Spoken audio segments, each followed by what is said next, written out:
Kalau kamu lihat nama Xiaomi hari ini, kamu pasti langsung ingat satu hal, harga murah, spek dewa. Tapi siapa sangka, di balik reputasi itu, ada cerita perjuangan panjang, penuh cibiran, tuduhan, bahkan nyaris tumbang di tengah jalan. Perusahaan yang dulu dianggap cuma peniru Apple, sekarang jadi salah satu raksasa teknologi. Kita mundur ke tahun 2010 di Beijing, Tiongkok. Seorang pengusaha bernama Lei Jun bersama 6 orang rekannya mendirikan Xiaomi, yaitu Lin Bin, Li Wangqiang, Zhou Guangping, Wang Jiangji, Hong Feng, dan Liu De. Visi mereka sederhana, tapi ambisius, menghadirkan teknologi berkualitas tinggi dengan harga terjangkau untuk semua orang. Saat perusahaan lain fokus bikin hardware mahal, Xiaomi justru memulai dari software, MIUI, custom ROM Android yang dioptimalkan dan dirancang supaya terasa halus, cepat, dan fleksibel. Mereka nggak cuma bikin sistem operasi, mereka membangun komunitas. Ribuan pengguna aktif di forum MIUI setiap hari ngasih masukan, dan tiap minggu Xiaomi beneran merilis update berdasarkan feedback itu. Disinilah lahir komunitas fanatik yang dikenal dengan sebutan Mi Fans, salah satu aset terbesar Xiaomi sampai sekarang. Baru setahun kemudian, di 2011, Xiaomi meluncurkan produk fisik pertamanya, yaitu Mi 1. Smartphone ini langsung mengguncangkan pasar China, dengan prosesor Snapdragon S3 Dual Core, RAM 1GB, dan tampilan mirip flagship lain yang 2 kali lipat lebih mahal. Mi 1 dijual dengan harga agresif, sekitar 1.999 yuan atau setara $300 AS waktu itu. Penjualannya pun unik, lewat sistem flash sale online, stok terbatas, bikin efek rebutan. Strategi ini terbukti sukses. Dalam beberapa menit, seluruh unit langsung ludes. Tahun pertama itu, Xiaomi berhasil menjual sekitar 300.000 unit dengan pendapatan 0,55 miliar yuan. Angka kecil buat perusahaan besar, tapi untuk startup umur setahun, itu luar biasa. Setahun berikutnya, 2012, penjualan melonjak drastis dari 300.000 ke 7,19 juta unit dengan pendapatan mencapai 12,6 miliar yuan alias hampir 2 miliar dolar AS.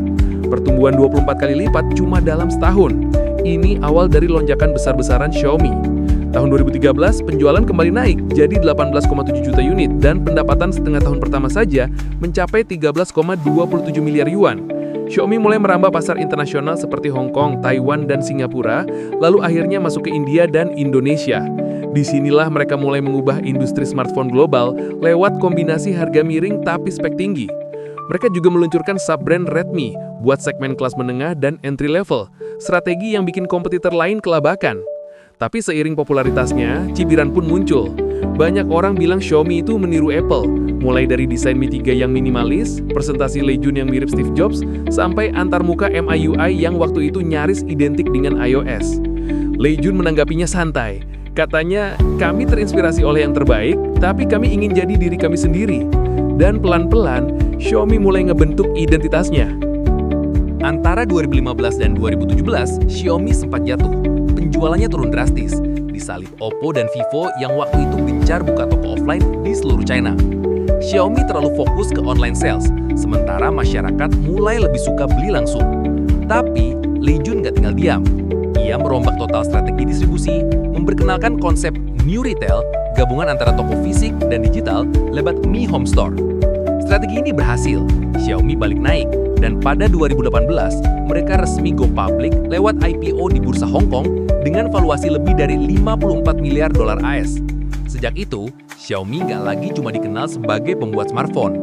Mereka mulai bertransformasi jadi raksasa AIoT atau Artificial Intelligence of Things, ekosistem pintar yang menghubungkan semua perangkat, dari ponsel, PC, speaker, hingga alat rumah tangga dan kendaraan.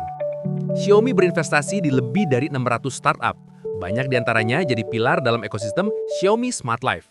Salah satu yang paling sukses adalah Huami, yaitu pembuat Mi Band, Viomi, perangkat rumah pintar, dan Roborock, yaitu robot vacuum. Semua produk itu bisa saling terhubung lewat aplikasi Mi Home, dan pengguna bisa ngontrolnya lewat asisten suara Xiao AI, yang udah aktif di lebih dari 200 juta perangkat di seluruh dunia. Hasilnya, pada 2025, jaringan AIoT Xiaomi udah mencakup lebih dari 739 juta perangkat aktif di luar smartphone dan laptop. Jumlah pengguna aktif bulanannya lebih dari 90 juta orang, dan Xiaomi jadi perusahaan AIoT konsumen terbesar di dunia. Visi Lei Jun sederhana, Kalau Apple bikin ekosistem tertutup yang mahal, Xiaomi bikin ekosistem terbuka yang semua orang bisa masuk. Lewat AIoT, mereka menciptakan pengalaman hidup digital yang sepenuhnya terintegrasi. Dari bangun pagi, disambut lampu pintar dan pemanas ruangan otomatis, sampai malam hari, robot vakum bekerja sendiri dan semua bisa dikontrol dari smartphone. Di sisi finansial, performa Xiaomi makin mengesankan. Dalam waktu kurang dari 10 tahun, Xiaomi berhasil masuk ke top 5 global dalam penjualan smartphone. Dan bahkan beberapa kali tembus peringkat 3 dunia. Di kuartal kedua 2021, Xiaomi mencetak sejarah dengan menjadi vendor smartphone nomor 1 di Eropa, ngalahin Samsung dan Apple untuk pertama kalinya. Di India, mereka jadi pemimpin pasar selama bertahun-tahun. Dan di Indonesia, laporan kuartal 2 2025 nunjukin Xiaomi masih di posisi nomor 1 dengan pangsa pasar sekitar 21%. Di skala global, market share mereka stabil di kisaran 14%. Angka yang dulu cuma mimpi waktu masih jualan Mi One di forum online. Perubahan besar berikutnya datang saat mereka berusaha menembus segmen premium. Seri Mi 11, Mi 12, sampai Xiaomi 14 mulai menampilkan build quality dan kamera yang bisa menyaingi Apple dan Samsung. Apalagi sejak mereka kerjasama dengan Leica. Kualitas foto meningkat drastis dan branding mereka naik kelas. Sekarang Xiaomi bukan cuma simbol harga murah spek tinggi, tapi juga inovasi dan desain. Dan mereka nggak berhenti di sana. Lei Jun membawa Xiaomi masuk ke babak baru, dunia kendaraan listrik pintar alias EV. Setelah riset selama 3 tahun dan investasi lebih dari 10 miliar dolar AS, Xiaomi resmi meluncurkan mobil listrik pertamanya, Xiaomi SU7, pada akhir 2024. Mobil ini dikembangkan lewat divisi baru bernama Xiaomi EV Inc. dan jadi simbol ambisi Lei Jun untuk menjadikan Xiaomi bukan cuma perusahaan elektronik, tapi ekosistem teknologi mobilitas pintar. SU7 bukan sekedar mobil listrik, tapi perwujudan ekosistem AIoT di dunia otomotif. Mobil ini bisa terhubung penuh ke sistem Xiaomi HyperOS, sistem operasi baru yang menyatukan smartphone, smart home, dan kendaraan dalam satu platform. SU7 hadir dengan 2 varian utama, SU7 dan SU7 Max, dengan baterai 101 kWh, jangkauan hingga 830 km, dan akselerasi 0-100 km per jam hanya 2,8 detik. Sistem pengisian cepatnya mampu menambah 220 km hanya dalam 5 menit berkat teknologi 800 volt ultra fast charging. Dari segi desain, SU7 digarap oleh Li Tianyuan, mantan desainer BMW iX, dengan aerodinamika ekstrim yang menyaingi Porsche Taycan. Dan seperti biasa, strategi Xiaomi tetap sama, harga agresif. Dengan bandrol mulai dari 215.900 yuan, sekitar 33.000 dolar AS, SU7 langsung bikin heboh pasar domestik China.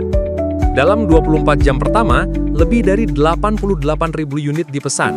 Dan pada pertengahan 2025, Xiaomi EV sudah mencatat pengiriman lebih dari 75.000 unit, menjadikannya salah satu pendatang baru tercepat di industri kendaraan listrik. Tapi tentu saja popularitasnya juga diiringi kontroversi. Banyak pihak menilai SU7 terlalu mirip dengan Porsche Taycan secara desain, mulai dari lekuk bodi hingga lampu depannya. Bahkan sempat trending di media sosial China dengan sebutan Taycan versi Xiaomi. Namun Lei Jun menjawab dengan santai, "Kalau Anda melihat inspirasi, artinya kami di jalur yang benar. Tapi Xiaomi SU7 adalah karya orisinil kami." Kritik berubah jadi pujian setelah para reviewer teknologi dan otomotif memuji performanya yang luar biasa dan integrasi sistem AI yang halus banget, termasuk kontrol suara, autopilot berbasis Xiaomi Pilot Pro, dan konektivitas lintas perangkat dengan ponsel dan smart home. Dan tentu aja, nggak lengkap kalau nggak bahas kontroversi terbaru, Xiaomi 17 versus iPhone 17. Di tahun 2025, Xiaomi 17 langsung jadi topik panas di dunia teknologi. Desainnya yang ramping, material kaca aluminosilikat, dan modul kamera yang sekilas mirip iPhone 17 bikin netizen rame. Apple bahkan sempat disebut mengajukan keberatan atas salah satu iklan Xiaomi di India karena terlalu nyindir. Tapi strategi marketing itu berhasil. Penjualan awal Xiaomi 17 memecahkan rekor internal mereka sendiri di Asia, dan di minggu pertama peluncuran, permintaan sampai 2 kali lipat dari proyeksi internal. Buat banyak orang, ini momen pembuktian. Xiaomi bukan lagi peniru tapi penantang serius di Liga Premium. Sekarang, setelah 15 tahun berdiri, Xiaomi udah jauh dari sekadar pembuat smartphone murah. Mereka punya lini produk di lebih dari 200 kategori, dari perangkat rumah tangga, wearable, laptop, robot vacuum, hingga teknologi mobil listrik. Mereka memegang lebih dari 32.000 paten aktif di seluruh dunia, dengan pendapatan tahunan yang menembus 300 miliar yuan, atau sekitar 40 miliar dolar AS.